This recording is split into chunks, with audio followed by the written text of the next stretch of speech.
ठाकरे बंधू एकत्र आले.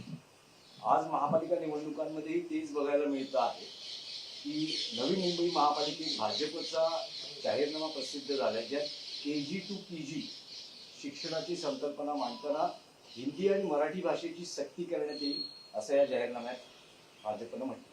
ही महाराष्ट्राची शुद्ध फसवणूक आहे. हिंदी सक्ती विरोधात जेव्हा आंदोलन झालं, मराठी माणसाने आंदोलन केलं, माननीय उद्धव ठाकरे, राज ठाकरे यांनी एकत्र येऊन मराठी माणसाला महाराष्ट्रात मराठीवरती काय संकट आहे समजून सांगितलं. त्यानंतर देवेंद्र फडणवीस यांनी छाती ठोकपणे सांगितलं कालपर्यंत की महाराष्ट्रात फक्त मराठीचीच सक्ती राहील, बाकी कोणत्याही भाषेची सक्ती राहणार नाही. हे कालही बोलले ते, परवाही बोलले ते, रोज बोलतायत ते की महाराष्ट्रात फक्त मराठीचीच सक्ती राहील, इतर कोणत्याही भाषेची सक्ती राहणार नाही.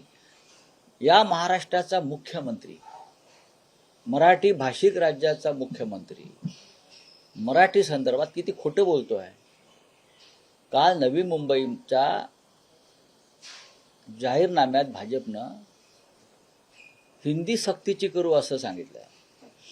भाषा काय नवी मुंबईची, मराठी नाही आहे का? नवी मुंबई हे तिथले आगरी कोळी मराठी भाषिक यांनी वसवलेलं शहर आहे. ते सिडको बिडको ठीक आहे हो. तुमचे गणेश नाईक त्या भागातले आहेत, मंदा मात्र त्या भागातले आहेत, प्रशांत ठाकूर त्या भागातले, भले ठीक आहे, ते आमचे आमदार नसतील, पण तो भाग संपूर्ण मराठी आहे. बाकी सगळे लोक बाहेरून तिथे कामधंद्यासाठी आले.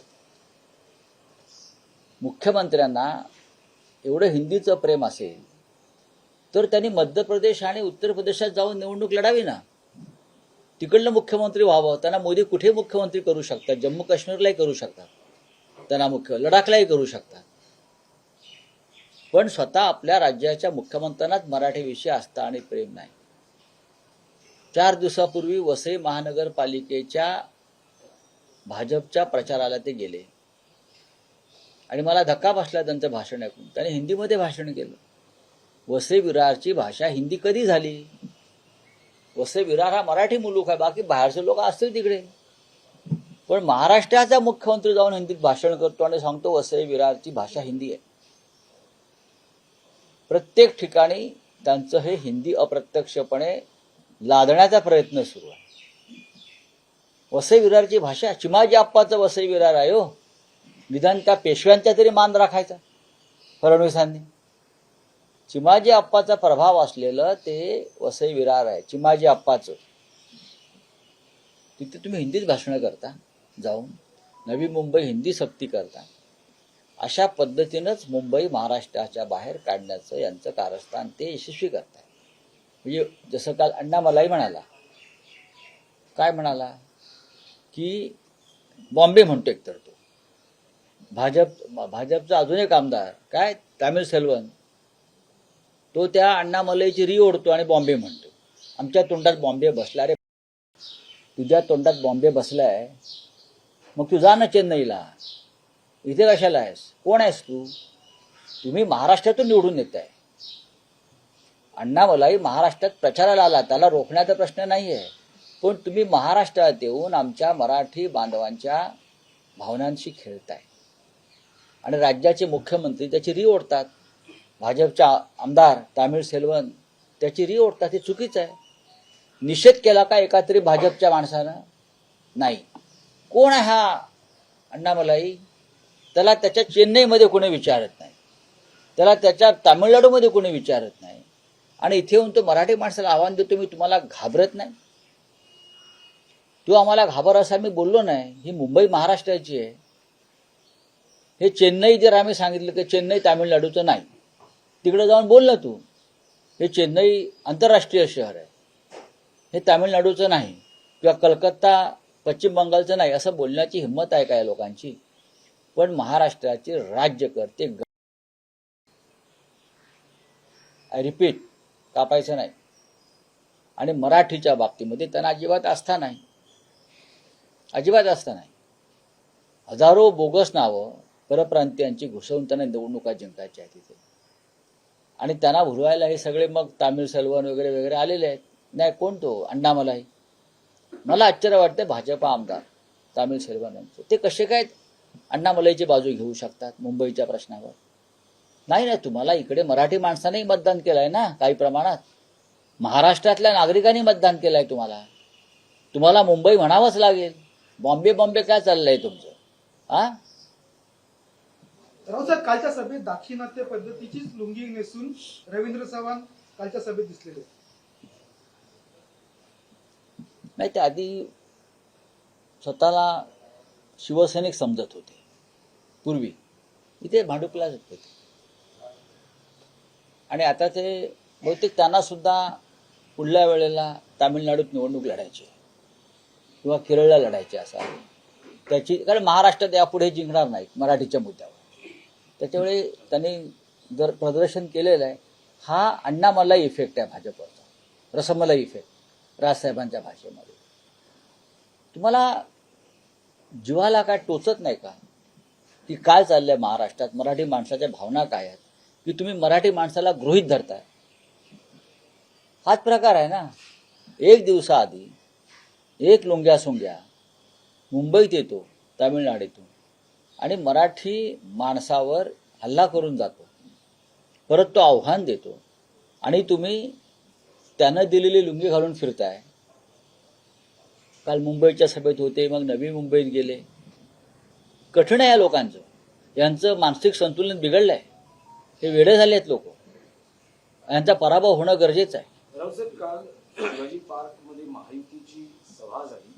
त्यात राज ठाकरे आणि उद्धव ठाकरे यांनी भूतकाळात एकमेकांवर केलेले हो, केली टीका. जहरीने अतिजहरी टीका केली. पुढे बोला.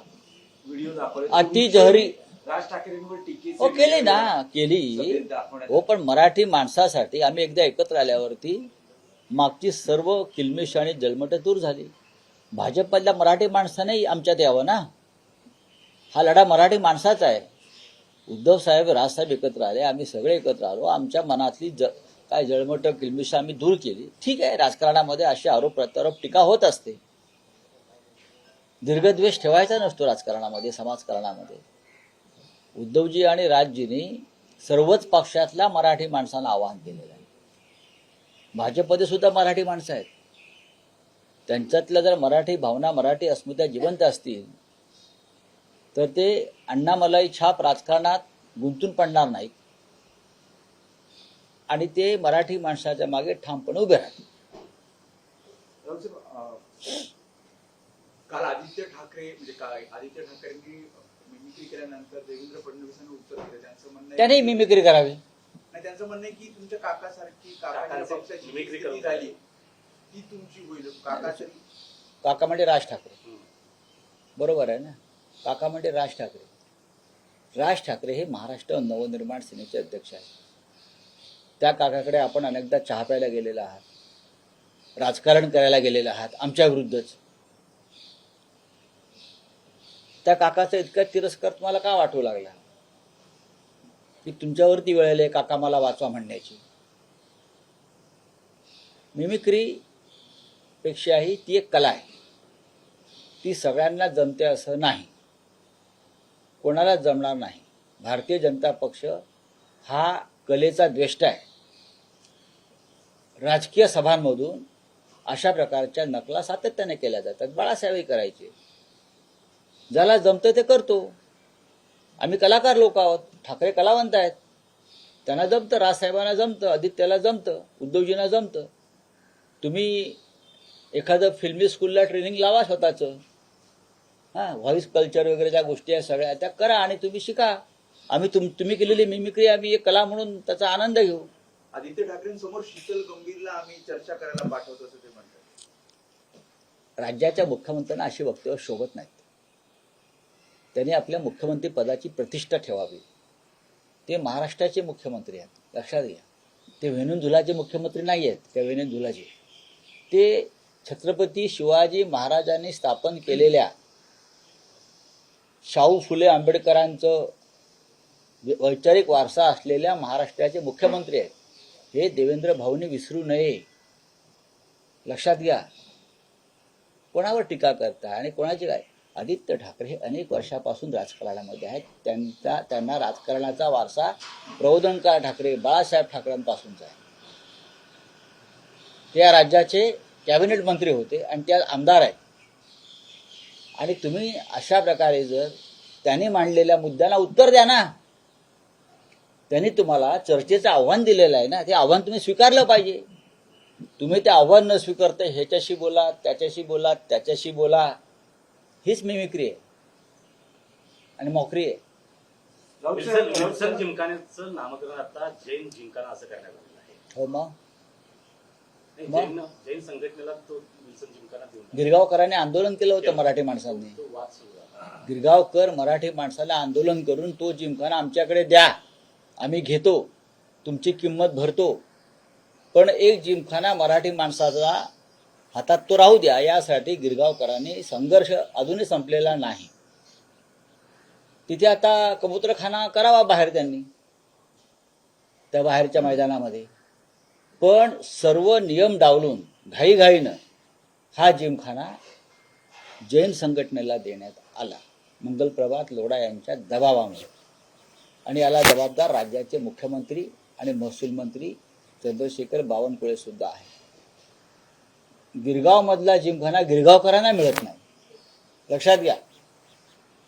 गिरगाव मधला जिमखाना गिरगावकर मराठी लोकांना दिला जात नाही, तर त्याचं जैन जिमखाना असं नामकरण करून तो विकत घेतला जातो. ही पैशाची मस्ती आहे, माज आहे.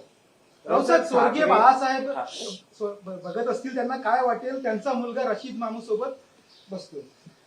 मग तुम्ही कोणासमोर सोबत बसताय? तुम्ही उद्या तर दाऊद इब्राहिम मुंबईत आला ना, तुम्ही त्याला उमेदवारी द्याल, लक्षात घ्या. हे छोटा शकील, दाऊद इब्राहिम, अबू सालेम यांनाही तुम्ही तुमच्या पक्ष कार्यालयात बोलून उमेदवारी द्याल. अशा प्रकारचं राजकारण भाजपचं चालू आहे. राज्याच्या मुख्यमंत्र्यांनी जरा उंची बात बोलली पाहिजे, विकासावर बोललं पाहिजे, महाराष्ट्राच्या भविष्यावर बोललं पाहिजे. काय किरकोळ गोष्टीवर बोलताय? हा, या राज्याचं प्रतिष्ठेचं अधपतन देवेंद्र फडणवीस ज्या पद्धतीनं करतायत ते फार धक्कादायक आहे.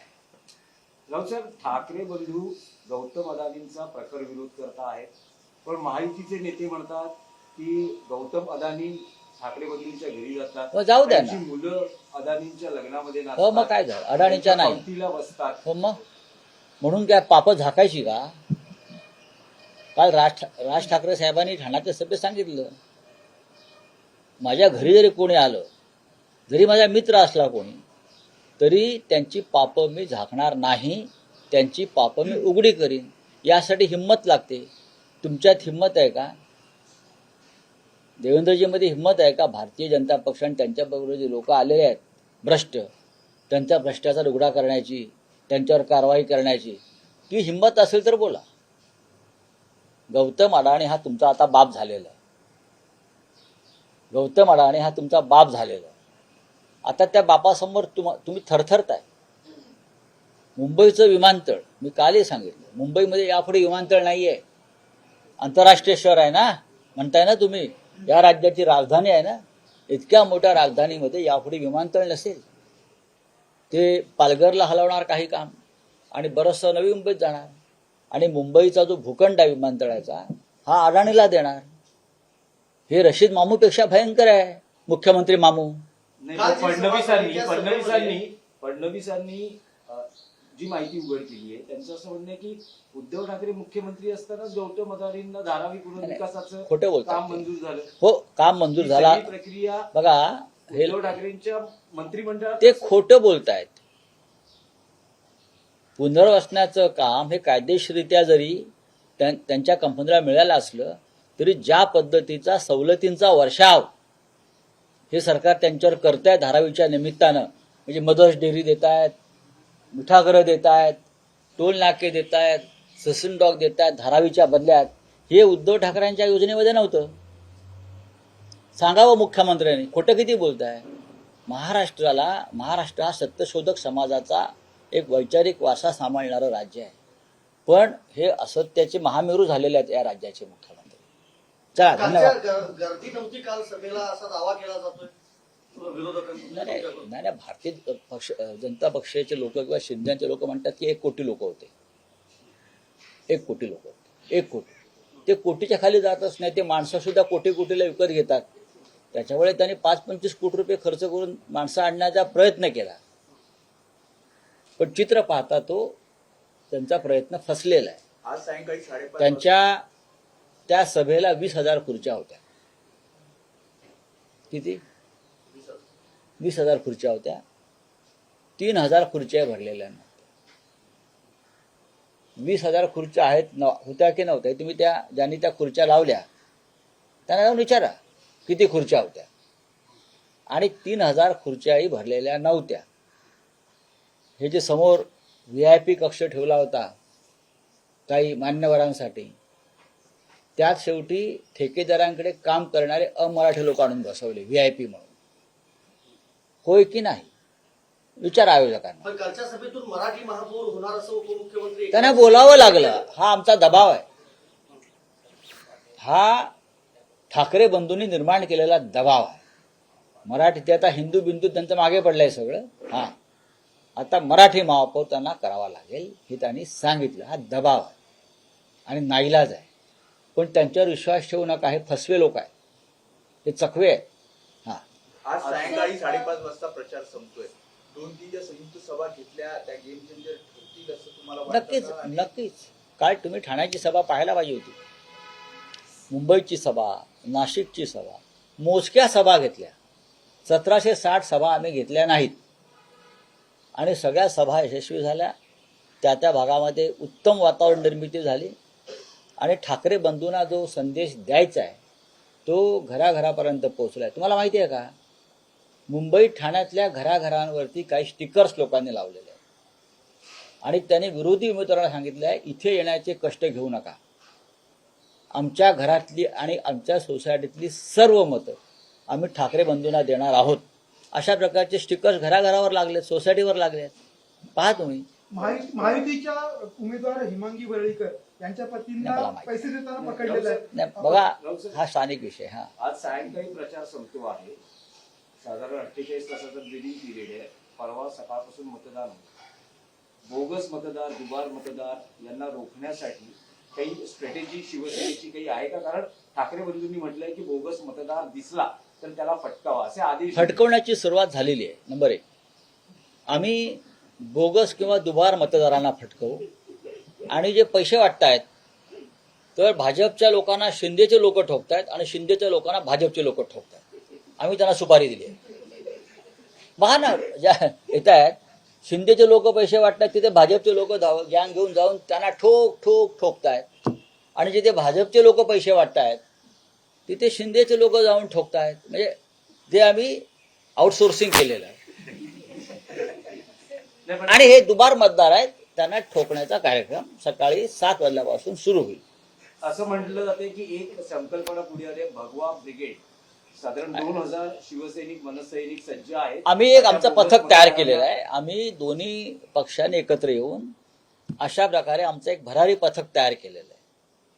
दुबारा मतदार दिसला की त्या पथकाला कळवायचं विभाग वाईज आणि मग ते येऊन त्याचा करेक्ट कार्यक्रम करणार. त्यामुळे कायदा सुव्यवस्थेचा प्रश्न. अरे कसला कायदा आणि सुव्यवस्था? दुबारा बोगस मतदान हा काय कायदा सुव्यवस्थेत बसतं का? भारतीय जनता पक्ष शिंदेच्या लोकांनी बोगस मतदार जे आणले आहेत ते कोणत्या कायद्यामध्ये बसतं सांगा ना. जे कायद्यात बसत नाही त्याला ठोकणं हे कायदेशीर आहे.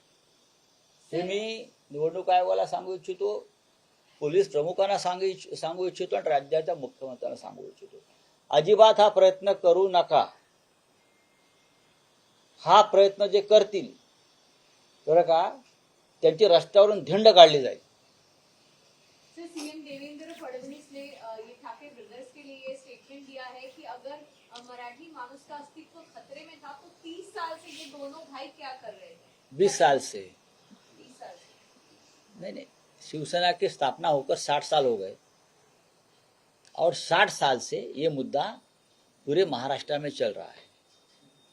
ठाकरे ब्रदर्स की बात नहीं है. देवेंद्र फडणवीस हिंदू हृदय सम्राट बाला साहब ठाकरे को चैलेंज दे रही है। जिस बाला साहब ठाकरे ने आपके पार्टी को बढ़ावा दिया इस राज्य में, नहीं तो आपको कौन पूछता था? आपके पास पोस्टर लगाने को 2 लोग नहीं थे मुंबई महाराष्ट्र में, तो आप बाला साहब ठाकरे को चैलेंज कर रहे हैं। मराठी मानुष का जो खतरा है वो सबसे बड़ा खतरा भारतीय जनता पार्टी से है, इसलिए हमारी भारतीय जनता पार्टी के साथ सीधी लड़ाई है। तो सर, आपने अभी उस सुपारी देने की बात करी, जिस तरह से पैसे बांटे जा रहे हैं उससे लेकर क्या कहना? देखिए, 2 बातें यहाँ हो रही है। ये विधानसभा में हो गई, फिर नगर पालिका चुनाव में हो गई, अब महानगर पालिका। बोगस वोटर्स को हम ठोक देंगे। हमारा सब जगह पर हमारा जो पथक है, शिवसेना और महाराष्ट्र नवनिर्माण सेना के लोगों का 5000 लोग हमने तैयार किए हैं। जहां भी बोगस वोटर आएगा, डुप्लीकेट वोटर आएगा, तो हमको खबर करनी है, वो सब हमने दे दिया है जगह जगह पे, तो हमारे लोग आएंगे। क्या है बोगस वोटिंग करना? लॉ एंड ऑर्डर में आता है क्या? हमारे लोग उनको जहां है वहां उनकी धुलाई करेंगे। दूसरी बात, पैसा बांट रहे हैं, लेकिन वो हम जिम्मेदारी उन लोगों को सौंप दी। क्या है, जहां शिंदे के लोग पैसा बांट रहे हैं वहां बीजेपी के लोग उनको मार रहे हैं, और जहां बीजेपी के लोग पैसा बांट रहे हैं वहां शिंदे के लोग जाकर उनको मार रहे हैं। तो हमने आउटसोर्सिंग किया है। आप दोनों एक साथ एक दूसरे को ठोक दो, लेकिन बोगस वोटर्स की बात है तो हम आपको ठोक देंगे। ठीक है, thank you very much. Sir, एक last sir, CM Devendra Fadnavis ने ये भी बयान दिया है कि ठाकरे ब्रदर्स का अस्तित्व एक्चुअली खतरे में है, मराठी मानुष का नहीं। क्या करें? भैया देवेंद्र भाऊ, अब वो जितना मत करो कौन कैसे खतरे में आयो। ठाकरे फैमिली सक्षम है। अगर उनके ऊपर कोई खतरा है, वो खतरे से लड़ने के लिए हम खतरों के खिलाड़ी है। आप जैसे डरपोक लोग नहीं है, हमारे गुंडों की पार्टी नहीं है, हमारी बोगस लोगों की पार्टी नहीं है। हमको चुनाव जीतने के लिए बोगस वोटर लिस्ट नहीं बनानी पड़ती है, हमको पैसा नहीं बांटना पड़ता है आप जैसे। हमको पुलिस यंत्रणा का दुरुपयोग हम नहीं करते कभी। वो आपकी है, तो आप हमारी चिंता ही मत करो, आप आपकी चिंता करो। महानगर पालिका चुनाव के बाद महाराष्ट्र में क्या फेरबदल होने जा रहा है उस बारे में चिंता करो।